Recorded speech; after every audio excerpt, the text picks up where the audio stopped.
दोस्तों स्वागत है आप सभी का आपके अपने YouTube channel B S centre में। यहाँ पर हम लोग पॉलिटिकल साइंस का एक बहुत ही इंपॉर्टेंट क्वेश्चन को समझेंगे कि वैश्वीकरण की परिभाषा दीजिए एवं इसके विभिन्न दृष्टिकोणों का विस्तार से व्याख्या कीजिए। वैश्वीकरण की परिभाषा देने सबसे पहले आप लोग ये समझिए कि जो वैश्वीकरण है इसको भूमंडलीकरण भी कहा जाता है या फिर इसको ग्लोबलाइजेशन कहा जाता है। ठीक है, अंग्रेजी में ग्लोबलाइजेशन कहा जाता है। ठीक है, सबसे पहले समझिए कि वैश्वीकरण होता क्या है।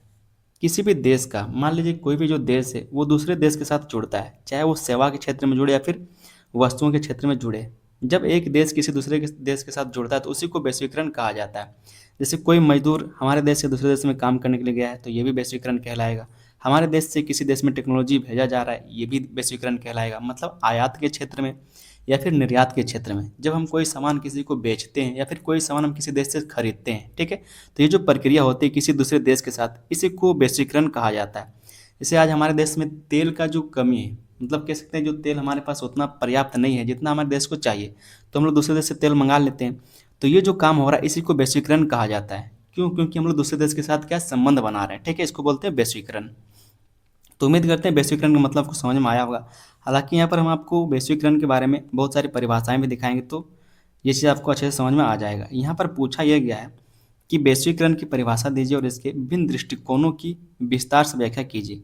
जो वैश्वीकरण के विभिन्न दृष्टिकोण हैं, कई सारे दृष्टिकोण हैं वैश्वीकरण को देखने। कई लोग वैश्वीकरण को अच्छा मानते हैं, कई लोग बुरा मानते हैं। ठीक है, तो विभिन्न दृष्टिकोण, विभिन्न नज़रिए जो है वो कौन कौन से, उसके बारे में यहाँ पर आपको बताना है। चलिए शुरू करते हैं इस क्वेश्चन के आंसर को बिना देर किए। चैनल पर नहीं तो आप लोग चैनल को भी सब्सक्राइब कर लीजिए। वीडियो पसंद आता है तो वीडियो को लाइक कर दीजिए और अपने दोस्तों में इसको शेयर करना ना भूलें। वीडियो को शेयर जरूर करें। आप लोग के लिए हम लिस्ट बना दें, इसका लिंक डिस्क्रिप्शन में जाके चेक कर लिए और तैयारी आप लोग धकाधक शुरू कर दीजिए। समझते हैं हम लोग एक छोटी सी भूमिका को। कहा जा रहा है कि आज का विश्व पहले की तुलना में अधिक जुड़ा हुआ है। व्यापार, शिक्षा, विज्ञान, तकनीक, संचार और संस्कृति के क्षेत्र में देशों के बीच लगातार संबंध बढ़ रहे हैं। ठीक है, इन सभी क्षेत्रों में क्या है तो संस्कृति के क्षेत्र में या फिर किसी भी क्षेत्र में देशों के बीच में जो लगातार संबंध है वो बढ़ता ही जा रहा है। इंटरनेट, परिवहन और आधुनिक तकनीक के कारण दुनिया के एक देश में होने वाली घटना का प्रभाव दूसरे देशों पर भी पड़ने लगा है। कहा जा रहा है कि जो इंटरनेट है या फिर जो परिवहन है या फिर जो आधुनिक तकनीक आ गया उसके कारण दुनिया के कोई भी देश में अगर कोई घटना होती है तो उसका प्रभाव दूसरे देशों में भी पड़ने लगता है। जैसे अभी ईरान अमेरिका का युद्ध चल रहा है तो उसका प्रभाव हमारे देश में भी पड़ रहा है। तेल इतना महंगा हो गया है। ठीक है, तो इसी तरह से कहा जा रहा है। इस प्रक्रिया को वैश्वीकरण कहा जाता है और यही जो प्रक्रिया है इसी को वैश्वीकरण कहा जाता है। ऐसा नहीं कि सिर्फ वस्तु और सेवाओं का ही आदान प्रदान होता है वैश्वीकरण, बल्कि समस्याएं भी आ जाती हैं। ठीक है, तो समस्याओं का जो आदान प्रदान है ये भी एक तरीके का वैश्वीकरण ही कहलाएगा। आगे इसमें कहा जा रहा है कि वैश्वीकरण ने देशों को विकास के नए अवसर दिए हैं, लेकिन इसके कुछ नकारात्मक प्रभाव भी सामने आए हैं। इसलिए अलग अलग विद्वानों ने वैश्वीकरण को अलग अलग दृष्टिकोणों से समझाने का प्रयास किया है। जैसे कि अभी आपने ऊपर पढ़ा कि सामान और सेवाओं का तो आदान प्रदान हो ही रहा था, वो वैश्वीकरण था, लेकिन उसके साथ साथ कुछ समस्याएं भी आ गई। जैसे ईरान और अमेरिका का वॉर चल रहा है, उनका युद्ध चल रहा है, लेकिन महंगाई हमारे यहाँ पर बढ़ गया।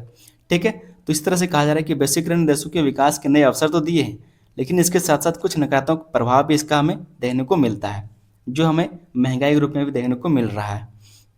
तो इसी के लिए क्या है, अलग अलग जो विद्वान है वो वैश्वीकरण को अलग दृष्टिकोणों से समझाने का प्रयास हमें करते हैं।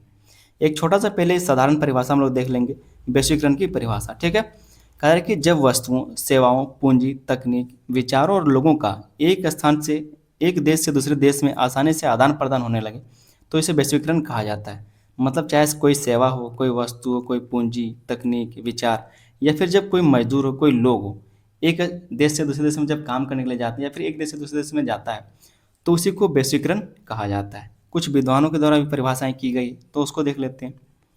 पहले जो विद्वान है वो है एंथनी गिडेंस। ठीक है, एंथनी गिडेंस ये कहते हैं कि वैश्वीकरण वह प्रक्रिया है जिसके द्वारा विश्व के विभिन्न भागों के बीच सामाजिक संबंध इतने अधिक मजबूत हो जाते हैं कि एक स्थान पर होने वाली घटनाएं दूर दराज के स्थानों को भी प्रभावित करने लगती। यही सेम एग्जाम्पल यहाँ पर हम आपको दे सकते हैं कि जो अभी ईरान और अमेरिका के बीच में युद्ध चल रहा है उसका प्रभाव हमारे देश पर देखा जा रहा है या फिर विश्व के बहुत सारे देशों पर देखा जा रहा है। ठीक है, तो ये एंथनी गिडेंस कहते हैं कि ये वैश्वीकरण का परिभाषा है।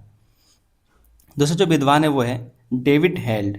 डेविड हेल्ड कहते हैं कि वैश्वीकरण वह प्रक्रिया है जिसके कारण विश्व के विभिन्न देशों के बीच आर्थिक, राजनीतिक, सामाजिक और सांस्कृतिक संबंधों का विस्तार और गहराई लगातार बढ़ती जाती। इसके कारण वैश्वीकरण के कारण जो विश्व में देश हैं उनके बीच में आर्थिक, राजनीतिक, सामाजिक, सांस्कृतिक संबंध बढ़ते जाते हैं। ठीक है, ये कौन कहते हैं? डेविड हेल्ट कह रहे हैं। तीसरे जो विद्वान है वो है जोसेफ स्टिग्लिट्ज़। ठीक है, कौन? स्टिग्लिट्ज़। ये कहते हैं कि वैश्वीकरण का अर्थ है देशों और लोगों के बीच बढ़ता हुआ एकीकरण। वैश्वीकरण का मतलब क्या है? देशों और लोगों के बीच में बढ़ता हुआ एकीकरण। ठीक है, जो परिवहन और संचार की लागत में कमी तथा व्यापार और निवेश पर लगी बाधाओं के हटने से संभव हुआ है।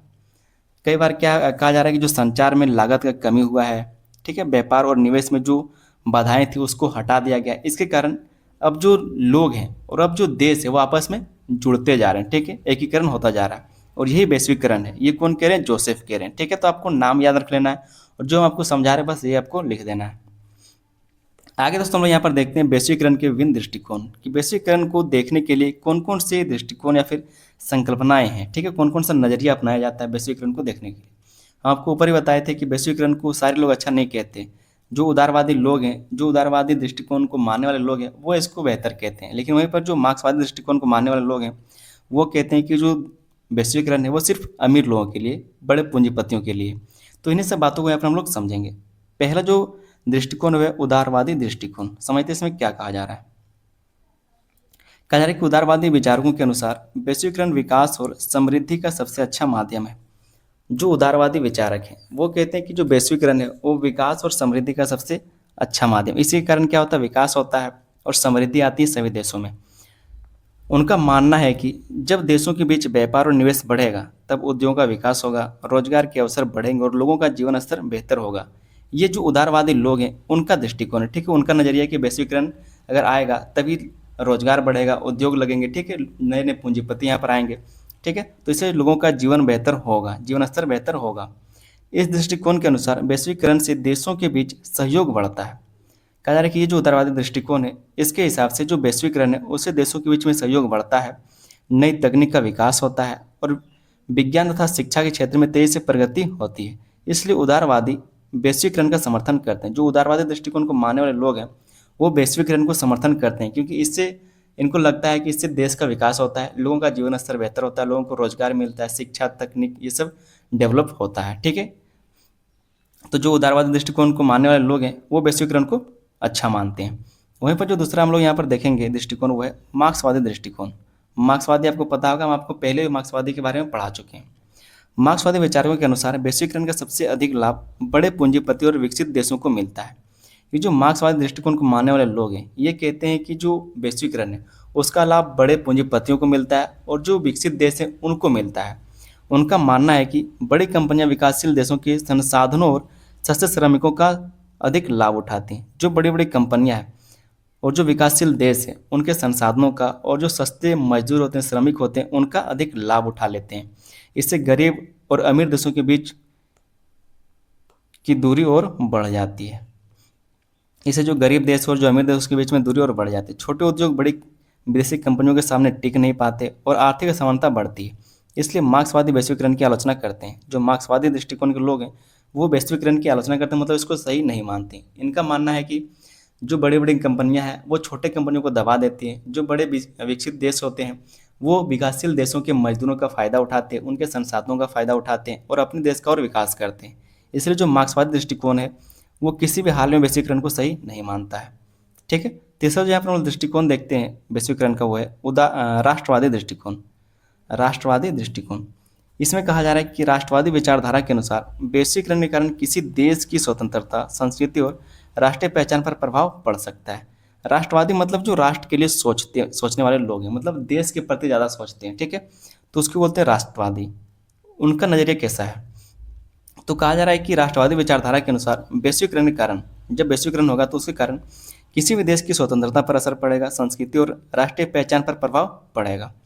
विदेशी कंपनियों और विदेशी संस्कृति के प्रभाव बढ़ने से स्थानीय उद्योग, भाषा और परंपराएं कमज़ोर होने लगती हैं। अगर विदेशी लोग यहाँ पर आएंगे, विदेशी कंपनियां यहाँ पर आएंगी तो उनका प्रभाव पड़ेगा हमारे संस्कृति पर, हमारे भाषाओं पर, हमारे परंपराओं पर। ठीक है, तो इससे क्या होगा? हमारे जो परंपराएं वो कमज़ोर होने लगेंगी।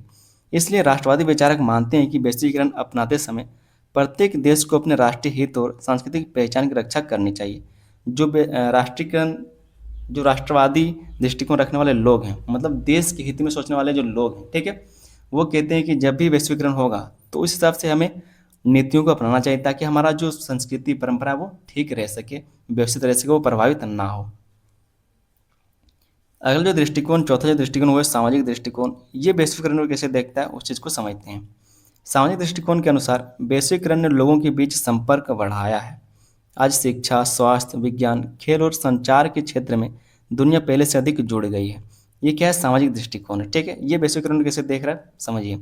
लोग एक दूसरे की संस्कृति, भाषा और जीवन शैली को जानने लगे हैं, लेकिन दूसरी ओर सामाजिक असमानताएं, बेरोजगारी और सांस्कृतिक बदलाव जैसी समस्याएं भी बढ़ी हैं। इसलिए इस दृष्टिकोण में वैश्वीकरण के अच्छे और बुरे दोनों प्रभावों को स्वीकार किया जाता है।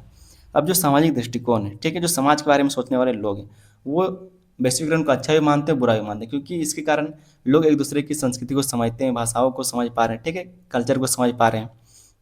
लेकिन वहीं पर कई बार क्या होता है, वही जो कल्चर है, वही जो परंपरा है, वो दूसरे के ऊपर हावी होने लगता है। तो जो समाज दृष्टिकोण है, जो सामाजिक दृष्टिकोण है, वो वैश्वीकरण को कहीं पर सही तो कहीं पर गलत भी मानता है। पांचों जो यहाँ पर हम लोग इसके दृष्टिकोण देखते हैं वो है सांस्कृतिक दृष्टिकोण। सांस्कृतिक दृष्टिकोण वैश्वीकरण को कैसे समझता है। इस दृष्टिकोण के अनुसार वैश्वीकरण ने दुनिया की विभिन्न संस्कृतियों को एक दूसरे के करीब लाया है। ये जो सांस्कृतिक दृष्टिकोण है, ठीक है, इसके अनुसार वैश्वीकरण ने क्या किया, दुनिया की जितनी भी संस्कृतियां उसको एक दूसरे के करीब लाया है। इससे लोगों को नई भाषाएं, नए विचार और नई जीवन शैली सीखने का अवसर मिला है। लेकिन इसके कारण कई देशों की पारंपरिक संस्कृति, लोक कला, भाषा और रीति रिवाजों पर विदेशी संस्कृति का प्रभाव बढ़ रहा है। ठीक है, कई बार क्या होता है तो इसका गलत प्रभाव हमें देखने को मिलता है। इसलिए अपनी सांस्कृतिक पहचान को सुरक्षित रखना भी आवश्यक माना जाता है। जरूरी कि अपनी जो सांस्कृतिक पहचान है उसको सुरक्षित रखा जाए। छठा जो यहाँ पर हम लोग इसका दृष्टिकोण समझेंगे वो है राजनीतिक दृष्टिकोण। तो राजनीतिक दृष्टिकोण के हिसाब से जो हमारा वैश्वीकरण वो कैसा है। राजनीतिक दृष्टिकोण के अनुसार वैश्वीकरण के कारण देशों के बीच सहयोग बढ़ा है। राजनीतिक दृष्टिकोण मतलब जो हमारा सरकार, ठीक है, उसके हिसाब से वैश्वीकरण कितना अच्छा और कितना बुरा है।